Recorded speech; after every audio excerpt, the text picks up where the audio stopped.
Estamos llegando al final de esta semana y el día martes, al inicio de la Semana Teológico-Pastoral de este año, con el sugestivo título Hombre y Mujer, Dios los creó, desafío a la antropología cristiana, terminaba mi intervención con dos invitaciones que considero fundamentales en este momento de la vida de nuestra Iglesia en el ámbito de los temas que hemos reflexionado. Una de ellas era del Papa emérito Benedicto XVI, escrita con ocasión del funeral del cardenal Meissner, arzobispo emérito de Colonia. La vuelvo a citar. La Iglesia necesita pastores convincentes, que sepan resistir a la dictadura del espíritu del tiempo y decididamente sepan vivir con fe y determinación. Necesita pastores convincentes. Y la segunda pertenece al Papa Francisco, que a propósito de la ideología de género sobre la cual hemos ahondado en estos días, con meridiana claridad orienta los pasos pastorales de la Iglesia, de toda la Iglesia. Y cito nuevamente, una cosa es comprender la fragilidad humana o la complejidad de la vida, y otra cosa es aceptar ideologías que pretenden partir en dos los aspectos inseparables de la realidad. Y recordaba que en el capítulo 8, justamente, de Amoris Laetitia, el Papa nos indicaba cuál era el camino pastoral para todo ello, con tres verbos fundamentales: acompañar, discernir e integrar la fragilidad. Quisiera recordar la belleza de la primera parte de la carta encíclica Deus Caritas Est del Papa Benedicto. La experiencia me dice que las veces que uno dialoga con jóvenes de una manera muy particular sobre el capítulo primero de la Deus Caritas Est, hay como una revelación de parte de las personas que participan en la reflexión de esa parte de la encíclica sobre la belleza del amor humano, del proyecto de Dios, amor humano, que es al mismo tiempo eros abierto totalmente al agape de Dios. Hemos escuchado en estos días elementos muy hermosos ofrecido por nuestros hermanos laicos, de mística. Esta misma reflexión que acabamos de escuchar es de alta mística. Pero sabemos que la mística solamente lleva a la realización de lo que contiene si es capaz de pasar a través de la ascética. Y entonces yo quisiera destacar en esta parte final algunos aspectos metodológicos de pastoral que a lo mejor pueden parecer de ascética, pero que hacen posible llegar a la mística del proyecto de Dios sobre el hombre, la mujer, sobre la familia. Una de las preguntas que ha resonado también en nuestra asamblea, especialmente en el día de ayer, y que a menudo nos hacemos o nos hacen nuestros contemporáneos, es cómo servir y cómo dialogar con las personas del mundo secularizado, de las ideologías, a la cual queremos anunciar la riqueza de la salvación de Cristo desde nuestra esencial vocación de Iglesia, signo de la persona de Cristo, de su palabra, de sus gestos, de su misericordia, de su amor. De manera especial, esta pregunta la dirigen a los obispos, al clero, pero es una pregunta que se dirige también a toda la comunidad eclesial, a la Iglesia. Y entonces quisiera ofrecer algunas pistas pastorales, deseando que sean no simplemente algo así doctrinal, impuesto, sino como una ulterior posibilidad de reflexión y de acción para todos los miembros de la Iglesia de Santiago. Lo he escuchado en estos días, nos ha dicho que los problemas que enfrentamos no son solamente académicos. Algunos de estos temas, los más difíciles a veces, se nos presenta. Recuerdo en este momento que hace un mes atrás, un candidato a la presidencia de la República quiso conversar urgentemente con el obispo. Llegó con unas personas, unos papás, que la primera cosa que hicieron fue hacerme ver un video donde aparecían sus dos hijos menores, uno de los cuales aparecía con las características típicas del trans, y terminaba ese video diciendo, y nosotros los papás nos sentimos felices que ahora Juanito se llame Esperanza. Y venían con una intención, la intención clara de que el obispo pudiera decir una palabra doctrinal sobre eso. Y eso sucede también en la vida de muchos de nosotros, educadores, sacerdotes, religiosos, laicos, padres de familia. Este tema no es un tema que se debata solamente en las aulas de las universidades o entre expertos, y muchas veces se nos presentan con matices sutiles, en algunos casos planteado engañosamente con una clara intencionalidad de subvertir fundamentos esenciales de la concepción antropológica cristiana, utilizando conceptos equívocos, un lenguaje que a veces engaña, que a primera vista pareciera proponer valores legítimos. Sabemos que todo cristiano, de manera especial los pastores, debemos estar siempre dispuestos a dar razón de nuestra esperanza frente a quien nos la pide. Y entonces, ¿qué cosa nos orienta a vivir la pastoral de la Iglesia?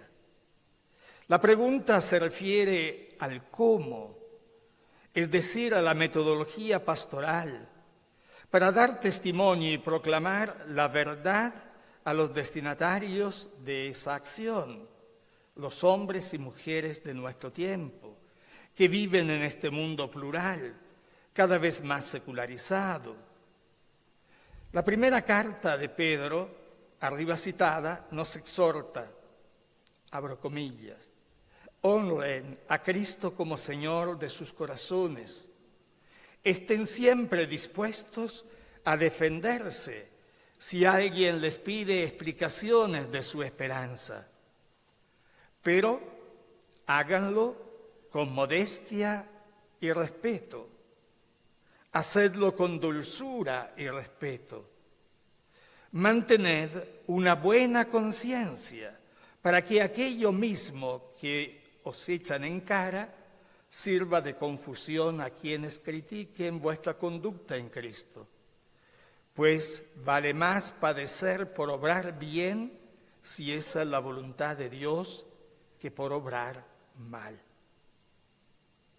Para adentrarnos en ese cómo dialogar con las realidades vistas en estos días, me parece fundamental desde la perspectiva pastoral que partamos desde la Constitución Gaudium Spes, que expresa la manera de ubicarse de la comunidad cristiana frente a todas estas corrientes.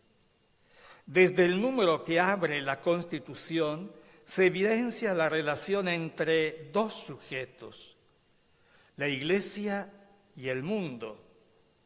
La Iglesia se presenta a sí misma en el mundo, dentro del mundo, no al lado o en contraposición con el mundo. El texto con que inicia la Gaudium Spes es muy conocido. Los gozos, las esperanzas, las tristezas y las angustias de los hombres de nuestro tiempo, sobre todo de los pobres y de los que sufren, son a la vez gozos y esperanzas, tristezas y angustias de los discípulos de Cristo. No hay nada verdaderamente humano que no encuentre eco en su corazón. Destaco algunas indicaciones. El concilio no habla de diálogo solamente, sino que indica también los itinerarios concretos a seguir en el diálogo. La misma Constitución Pastoral Gaudium Spes ofrece indicaciones muy iluminadoras, tanto para el hoy de nuestro tiempo como para el servicio evangelizador. Y quisiera indicar brevemente 3 de ellas, que son fundamentales también frente a este tema de las ideologías de género. En primer lugar, el concilio nos insta a optar por la actitud de diálogo. Ayer se preguntaba si era posible dialogar frente a esto o si, sin embargo, o a pesar de todo, había que renunciar al diálogo. La Iglesia nos invita a dialogar, a reconocer que la Iglesia está en el mundo, que expresa la novedad de una relación que, siendo negativa, se puede también transformar en positiva a través del diálogo. Las palabras de Juan 23 me parecen fundamentales al inicio del Vaticano II. Siempre, abro comillas, siempre la Iglesia se ha opuesto a los errores. A menudo los ha condenado con una máxima severidad. Ahora, sin embargo, la esposa de Cristo prefiere usar la medicina de la misericordia más que la severidad, levantando la antorcha de la verdad religiosa, quiere mostrarse madre amorosa de todos, benigna, paciente, llena de misericordia y bondad, también hacia los hijos separados de ella. Optar por una actitud que asume connotación de solidaridad. La Iglesia se siente íntima y realmente solidaria con el género humano y la historia. Y optar por una actitud de cooperación con el mundo. Abro comillas. El pueblo de Dios no puede dar prueba mayor de solidaridad, respeto y amor a la familia humana que la de dialogar con ella acerca de todos estos problemas, aclarándolos a la luz del Evangelio. Y ustedes recordarán cómo inmediatamente después de la Gaudium Spes, el beato Pablo VI publicó su primera encíclica programática para el tiempo postconciliar, la encíclica Ecclesiam Suam, que tiene como acentuación fundamental la metodología del diálogo. Pero ¿qué cosa supone este diálogo de la Iglesia con la realidad que estamos viviendo para que sea de verdad auténtico? Destaco algunas características de esta metodología que estamos llamados a hacer presente en nuestra tarea pastoral. El diálogo, en primer lugar, exige reciprocidad. Nos anima, y es iluminador para nosotros, afirmar que el diálogo exige reciprocidad. En efecto, la experiencia del pasado, el progreso científico, los tesoros escondidos en las diversas culturas permiten conocer más a fondo la naturaleza humana, abren nuevos caminos para la verdad y aprovechan también a la Iglesia. La Gaudium Spes número 44. Y además, agrega, es propio de todo el pueblo de Dios, pero principalmente de los pastores y de los teólogos, auscultar, discernir e interpretar con la ayuda del Espíritu Santo las múltiples voces de nuestro tiempo y valorarlas a la luz de la palabra divina. Ayer mismo en el diálogo se decía que muchas veces tesis que están también presentes en las ideologías de género tienen un núcleo de verdad. Cómo acoger esa verdad y cómo superar, también a través del lenguaje que utilizamos, la tergiversación de esa verdad.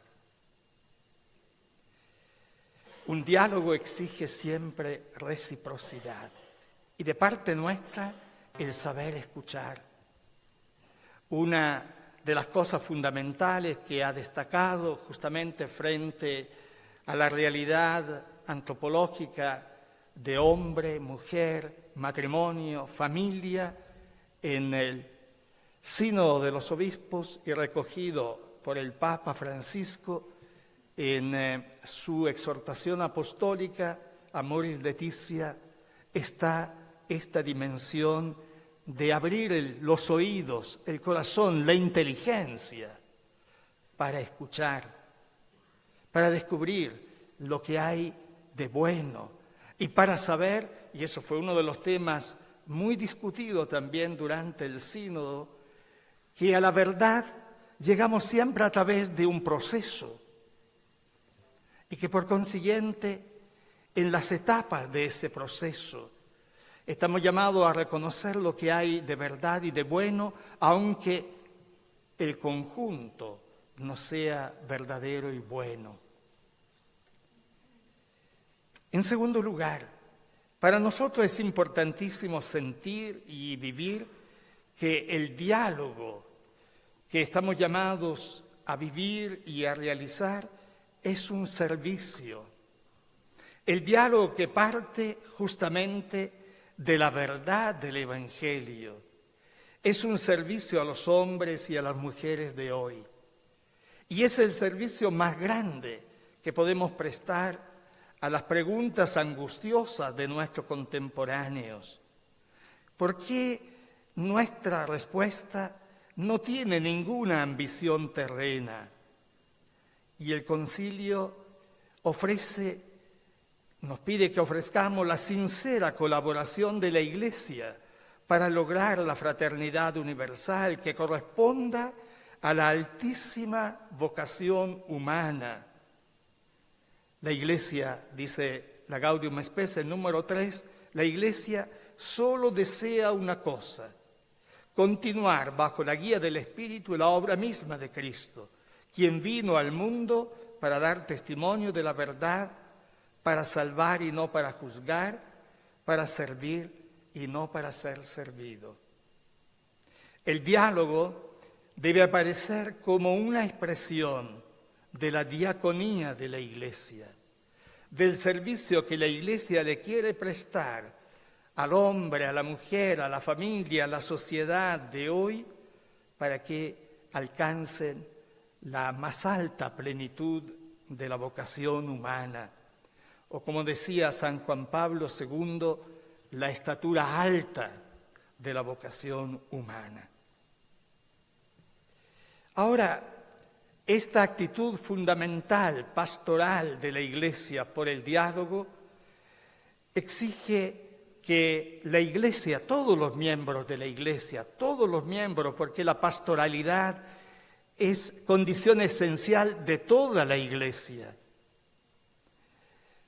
que cultivemos algunas actitudes espirituales y pastorales que permitan que de verdad nuestro servicio sea un servicio de vida y de vida plena.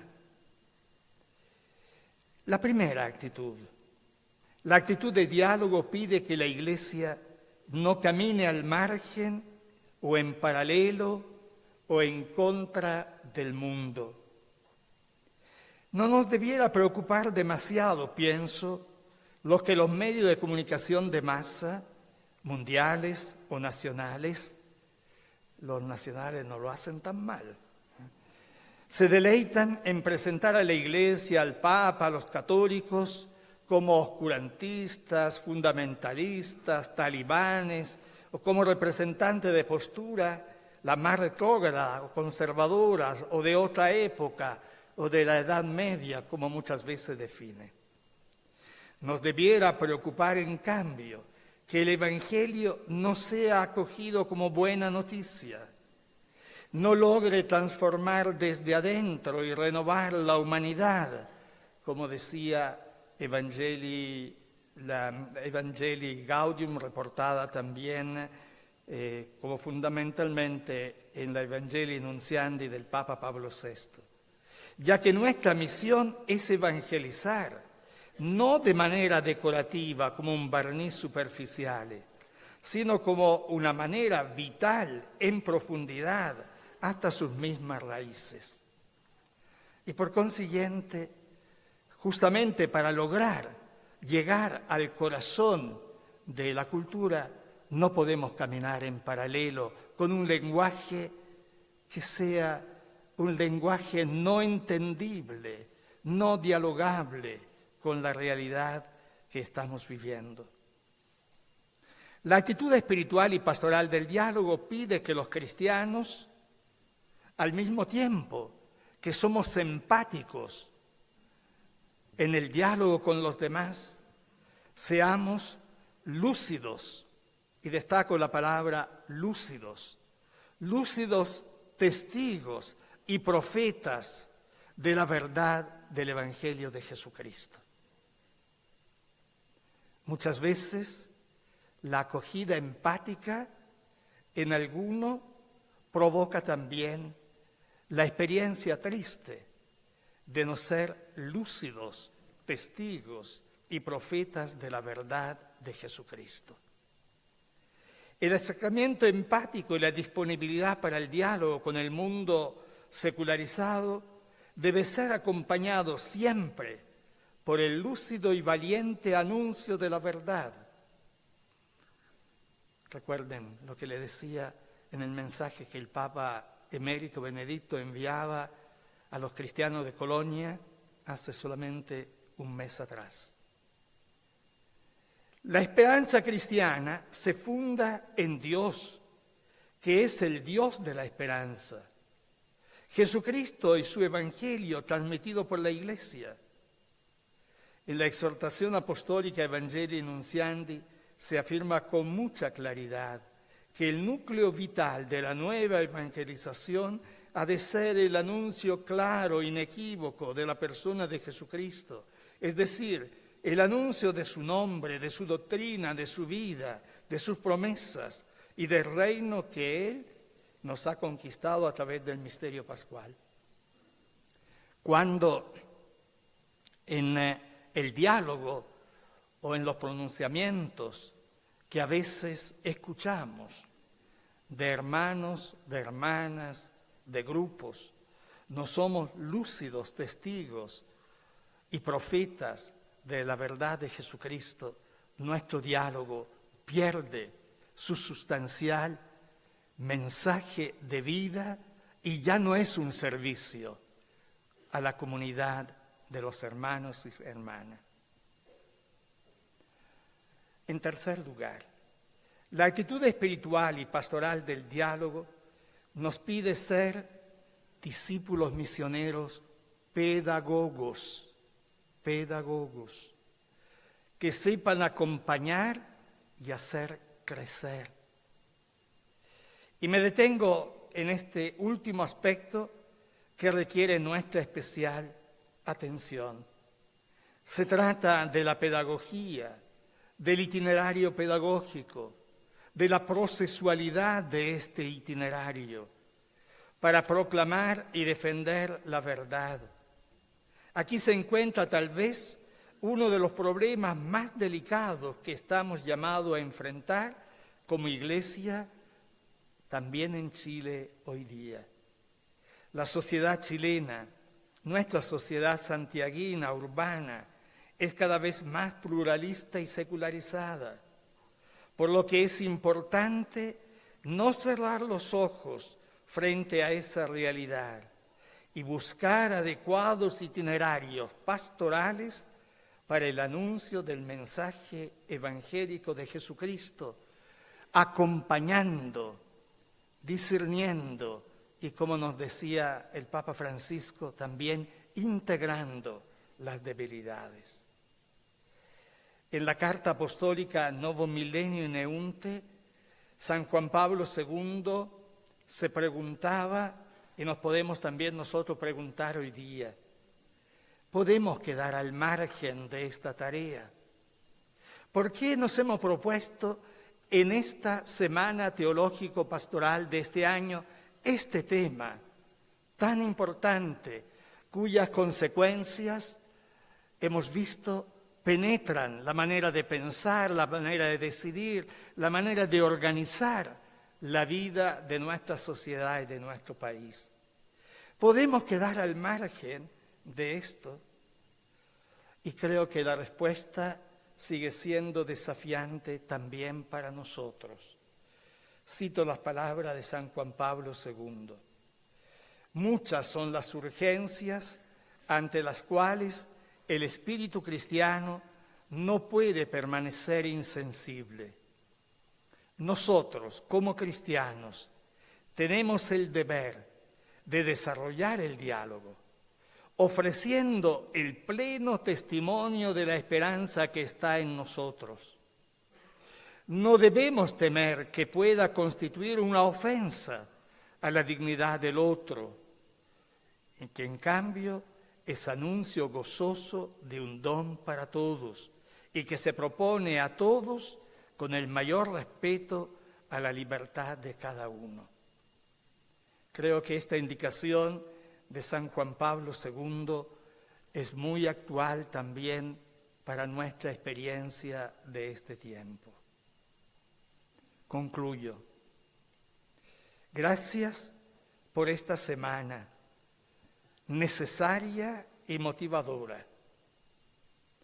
Gracias a la Vicaría de Pastoral con su vicario y a los diferentes colaboradores que nos han ofrecido un ambiente grato, profundo, fraterno, de diálogo y de iluminación.